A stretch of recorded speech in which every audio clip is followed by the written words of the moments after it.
Welcome to Storied Audio. At 29, Mara had grown used to the quiet. Too used to it, maybe. Her days were spent working from her small apartment, her nights filled with books, soft music, and the hum of a life that never quite touched anyone else's. So when her best friend, Lila, insisted on setting her up on a date, Mara agreed mostly out of exhaustion. Exhaustion from saying no, exhaustion from being alone, exhaustion from wondering if maybe she was the problem. She arrived at the cafe 10 minutes early because she always arrived early. She chose a small table near the window, smoothing her dress, checking her phone, pretending she wasn't nervous. She ordered a tea she barely touched. 10 minutes passed. Then 15. At 20 minutes her phone buzzed. "Lila, I'm so sorry. He's not coming. He just texted me. I'm furious." The words blurred. Her chest tightened. She blinked hard, refusing to let the tears fall. Not here, not over someone she'd never even met. But the rejection stung anyway, sharp and humiliating. She inhaled, steadying herself, when suddenly a shadow fell across her table. A man sat down across from her, tall, handsome, with warm brown eyes and sleeves rolled up over strong forearms. He looked like someone who belonged in a cafe, like he was part of the atmosphere itself. "Hi," he said gently. "I'm Adrian. I own this place. I've noticed you've been waiting a while." Her cheeks burned. "Oh, yeah. My date isn't coming." He nodded, not with pity but with understanding. "Then let me keep you company for a bit. If you want." Something in his voice, soft, steady, kind, loosened the knot in her chest. She nodded. They talked. And somehow talking to him wasn't hard. He made her laugh, really laugh, the kind that surprised her. He told her about opening the cafe at 35, about the long nights and the fear and the pride. She told him about working from home, about how she didn't get out much. He didn't judge. He didn't tease. He just listened. After a while he glanced toward the counter. "We're closing soon," he said. "But, would you like to take a walk with me afterward?" Her heart fluttered. "Yes, I'd like that." They walked through the city as the sun dipped behind the buildings, the air cool and soft. They talked about everything: childhood memories, favorite movies, the strange comfort of late-night grocery shopping. She felt lighter than she had in years. At the end of the night he stopped, hands in his pockets, suddenly shy. "Mara, could I take you on a real date sometime?" She blushed, warmth blooming in her chest. "I'd like that." When they parted she felt butterflies, real ones, fluttering wildly. Back home her phone rang. "Lila."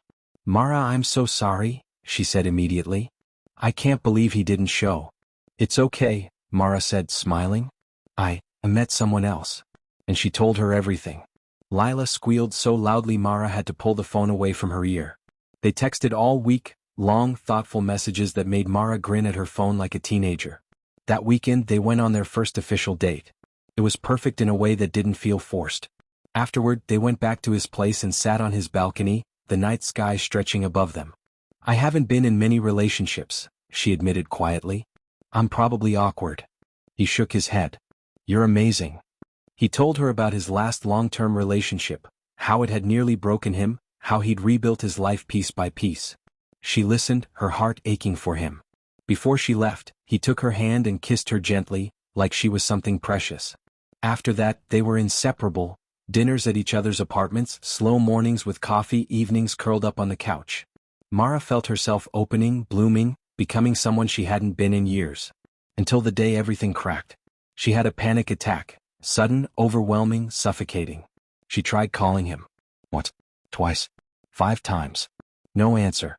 Her mind spiraled. He's leaving. He doesn't care. He's abandoning me. But he wasn't. He had simply left his phone at home while working at the cafe.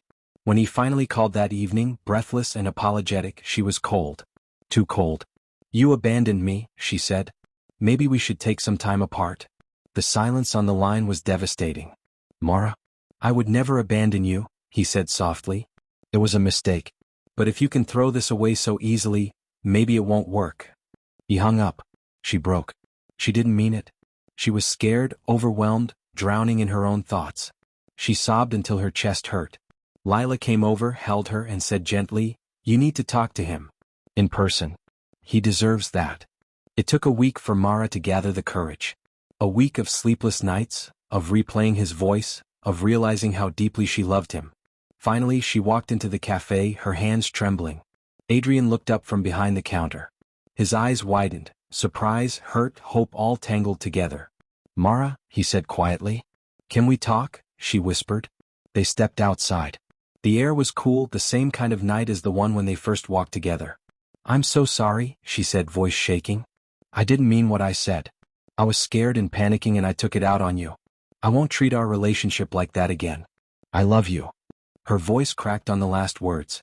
Adrian's expression softened, the tension in his shoulders melting. He stepped forward and pulled her into his arms, holding her tightly. Please don't, he murmured into her hair. Please don't push me away like that again. I won't, she whispered. I promise. He cupped her face, brushing away the tears she'd held back the first night they met. I love you too. And in that moment, wrapped in his arms, forgiven, understood, Mara felt something she hadn't felt in years. Subscribe to the channel for more audio stories.